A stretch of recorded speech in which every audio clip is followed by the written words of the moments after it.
வணக்கம் நண்பர்களே. தமிழக அரசியலில் முக்கியமான டாப்பிக்கை இந்த பதிவில் பார்க்க போகிறோம். கோயம்புத்தூர் பாராளுமன்ற தொகுதியை பொறுத்த வரைக்கும் அதிமுகவும் தீவிரமான பிரச்சாரத்தில் வந்து ஈடுபட்டிருக்காங்க, திமுகவும் பிரச்சாரத்தில் வந்து ஈடுபட்டிருக்காங்க. குறிப்பாக திமுகவுடைய பிரச்சாரங்களில் பார்த்தீங்க அப்படின்னா, ஒரு ஆடை வந்து கூட்டிகிட்டு வந்து அந்த ஆடுடைய கழுத்தில் பிரியாணி ரெடி அப்படின்னு சொல்லிட்டு இது மாதிரியெல்லாம் திமுக வந்து வேலையை வந்து பார்த்துக்கிட்டு இருக்காங்க.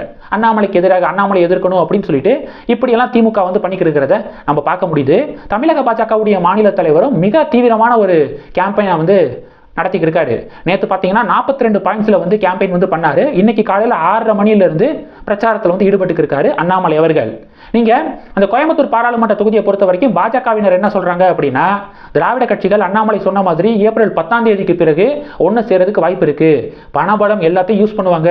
அண்ணாமலையை தோற்கடிக்க வாக்குக்கு பணம் கொடுக்கறது இது எல்லாத்தையும் பண்ணுவாங்க. ஆனால் அண்ணாமலை திட்டவட்டமாக இருக்காரு. வாக்குக்கு ₹1 கூட பணம் கொடுக்க மாட்டேன் அப்படின்னு உறுதியா இருக்காரு.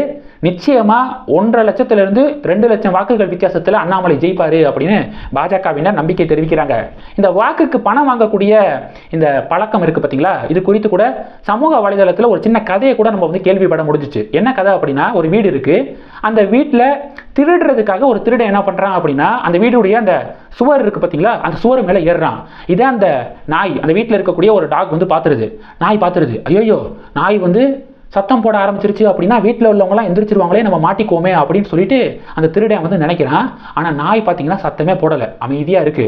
பிறகு பார்த்தீங்கன்னா அந்த அந்த செவுரில் இருந்து வீட்டுக்குள்ளே வந்து குதிக்கிறான். குதிக்கும் போது கூட அந்த நாய் வந்து அமைதியாக இருக்கு, எந்த ஒரு சவுண்டும் வந்து விடலை. அந்த கதவு கிட்ட வந்துடுறான். கதவு கிட்ட வரும்போதும் அந்த நாய் அமைதியாக இருக்கு, எந்த விதமான சவுண்டும் கொடுக்கல. இவனுக்கு பெரிய ஆச்சரியம், என்ன நாய் அமைதியா இருக்கு அப்படின்னு சொல்லிட்டு திடீர்னு என்ன யோசிக்கிறான்னா, ஒருவேளை வீட்டுக்குள்ள போய் நம்ம திருடும் போது அந்த நாய் குலைச்சிருச்சு அப்படின்னா எல்லாரும் ஒன்று கூடிடுவாங்க, நம்ம மாட்டணும் அப்படின்னு அவன் நினைச்சிட்டு பிஸ்கட் இருக்கு பார்த்தீங்களா, பிஸ்கட் எடுத்துட்டு வந்து அந்த நாய்க்கு வந்து போடுறான். அப்பதான் நாய் வந்து கத்த ஆரம்பிக்குது. உடனே இவன் டென்ஷன் ஆயிடுறான். காம்பவுண்ட் செவரில் ஏறினேன் நீ அமைதியா இருந்த, வீட்டுக்குள்ள குதிச்சேன் நீ அமைதியா இருந்த, கதவு பக்கத்தில் வந்தேன் நீ அமைதியா இருந்த, ஆனால் பிஸ்கட்டு போடும்போது மட்டும் ஏன் கத்துற அப்படின்னு சொல்லிட்டு அந்த நாய்கிட்ட கேட்குறான். அதுக்கு அந்த நாய் சொல்லுது, காம்பவுண்டு மேலே ஏறும்போது கீழே குதிக்கும் போது கதவு கிட்ட வரும்போதெல்லாம் நீ உன்னுடைய வேலையை பார்த்துக்கிருக்க, எந்த ஒரு தப்பும் பண்ணலை அப்படின்னு சொல்லிட்டு நான் அமைதியாக இருந்தேன். ஆனால் எப்போ வந்து எனக்கு ஒரு லஞ்சம் கொடுக்குற மாதிரி பிஸ்கட்டை போடணும் போட்டியோ அப்போவே தெரிஞ்சு போச்சு, நீ ஏதோ தப்பு பண்ண போற அப்படிங்கிறது தெரிஞ்சு போச்சு அப்படின்னு சொல்லிட்டு தான் நான் சவுண்டை கொடுத்தேன் அப்படின்னு சொல்லிட்டு அந்த நாய் சொல்லுது. இந்த ஒரு கதையை வந்து நம்ம வந்து கேள்விப்பட முடிஞ்சிச்சு. அந்த கதையில் கடைசியாக என்ன சொல்றாங்க அப்படின்னா, அப்போ பணம் கொடுக்குறாங்க அப்படின்னாலே ஒரு தப்பு நடக்க போகுது அப்படிங்கிறத அர்த்தம். லஞ்சமாக பணம் கொடுக்கறதா இருந்தாலும் சரி, வாக்குக்கு பணம் கொடுக்கறதா இருந்தாலும் சரி, இது மாதிரி ஏதாவது ஒரு சுயநலத்தோட கொடுக்கப்படுது, காசாக இருக்கட்டும் சரி, பொருளாக இருக்கட்டும் சரி, கொடுக்கப்படுது அப்படின்னாலே அங்கே ஒரு தப்பு நடக்க போகுது. இப்போ வாக்குக்கு பணம் ஒருத்தர் கொடுக்குறாரு அப்படின்னா ஜெயிச்ச பிறகு அந்த கொடுத்த பணத்தை திருப்பி எடுக்கிறதுக்கு தான் முயற்சி பண்ணுவார். அதனால பொதுமக்கள் எக்காரணம் கொண்டும் உங்களுடைய ஓட்டுக்கு பணத்தை வாங்காதீங்க. பணம் வாங்கிட்டு ஓட்டு போடக்கூடிய அந்த சூழலை தயவு செஞ்சு நிப்பாட்டுங்க அப்படிங்கிறதான் ஒரு தாழ்மையான வேண்டுகோள். இப்போ விஷயத்துக்கு வரலாம். இப்போ பார்த்தீங்கன்னா கோயம்புத்தூரை பொறுத்த வரைக்கும் அதிமுக சைடில் இருந்து அதிமுக தான் ஏதோ முன்னிலையில் இருக்கிற மாதிரி ஒரு பிம்பத்தை வந்து கட்டமைக்கிறாங்க அப்படின்னு பாஜக சொல்றாங்க. பாஜகவுடைய கேம்பெயினை பொறுத்த வரைக்கும் அண்ணாமலை இங்கிட்டு வந்து பிரச்சாரம் பண்றாரா, பாஜகவுடைய ஆதரவாளர்கள் குறிப்பாக அண்ணாமலையுடைய ஆதரவாளர்கள்லாம் பல பேர் இப்போ வந்து கோயம்புத்தூரில் வந்து குவிஞ்சிருக்காங்க. சில பேர்லாம் அமெரிக்காவில் இருந்துட்டு லீவு போட்டு அண்ணாமலைக்கு கேம்பெயின் பண்ணுறதுக்காகவே லீவு போட்டு கோயம்புத்தூரில் வந்து முகாமிட்டிருக்காங்க, பிரச்சாரம் பண்ணிக்கிருக்காங்க, வீடு வீடாக போய் மக்களை சந்தித்து வாக்குகள் கேட்டுக்கிருக்காங்க அப்படிங்கிறத பார்க்குறோம். அப்போ அண்ணாமலையுடைய கேம்பெயினு பாஜகவினருடைய கேம்பெயினும் கோயம்புத்தூரில் ஃபென்டாஸ்டிக்காக நடந்துக்கிறது அப்படிங்கிறத பார்க்குறோம். நகர்ப்புறங்களில் மட்டும் கிடையாது, கிராமப்புறங்கள்லையும் அண்ணாமலை வந்து மிக பரிச்சயமான ஒரு முகமாக இருக்காரு. ஓகே, டிவியில் பார்த்துருக்கோம், ஒரு நல்ல ஒரு பேசக்கூடிய ஒரு நபராக இருக்காரு அண்ணாமலை அப்படின்னு கிராமப்புறங்களில் இருக்கக்கூடிய மக்களும் தெரிவிக்கிறாங்க அப்படிங்கிற ரிப்போர்ட்டை நம்ம கேள்விப்படுறோம். பேசிக்கா கோயம்புத்தூரில் இருக்கக்கூடிய பல மக்கள் வந்து என்ன பண்றாங்க அப்படின்னா, அண்ணாமலைக்கு வாக்கு போடுவோம். எதுக்காக அப்படின்னா, பாஜகவுடைய ஆட்சி கன்ஃபார்மாக வரப்போகுது. அண்ணாமலை ஜெயிச்சாருன்னா அவர் மத்திய அமைச்சர் ஆயிடுவார், சென்ட்ரல் மினிஸ்டர் ஆயிடுவார்.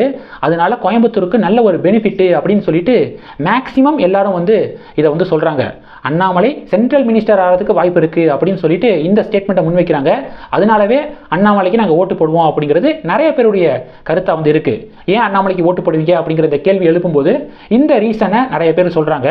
அதிமுக பொறுத்த வரைக்கும் அவங்க கிட்ட பிரதமர் வேட்பாளர் இல்லை அப்படிங்கிறதையும் நிறைய பேர் புரிஞ்சு வச்சிருக்காங்க. ஓகே, கிராமத்தில் இருக்கக்கூடியவங்கள்ட்ட போய் கூட கேட்கும்போது பிரைம் மினிஸ்டர் கேண்டிடேட் இல்லை.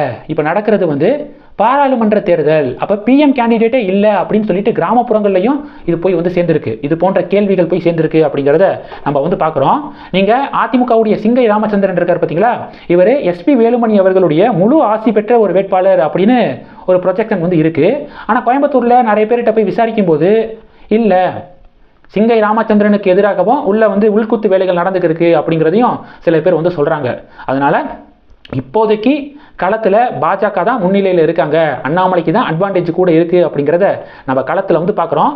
மேலும் இப்போ அண்ணாமலை வந்து நான் முன்னாடியே சொன்ன மாதிரி கொங்கு வெள்ளாள கவுண்டர் கம்யூனிட்டியை சேர்ந்தவர். அது மட்டும் இல்லாமல் அந்த கம்யூனிட்டியுடைய வாக்குகள் அண்ணாமலைக்கு கிடைக்கிறதுக்கு வாய்ப்பு இருக்குது. மற்ற கம்யூனிட்டி வாக்குகளும் அண்ணாமலைக்கு போகிறதுக்கு வாய்ப்பு இருக்குது. ஏன் அப்படின்னா அவர் கேஸ்ட் நியூட்ரல் ஒரு லீடராக இருக்கார் அப்படிங்கிறது நிறைய மக்கள் மத்தியில் போய் இந்த கருத்தெல்லாம் நம்ம பார்க்குறோம். ஓகே, அதனால மற்ற கம்யூனிட்டியில் இருக்கிறவங்களும் அண்ணாமலைக்கு ஆதரவான சில நிலைப்பாடை எடுப்பதற்கு சான்சஸ் இருக்குது.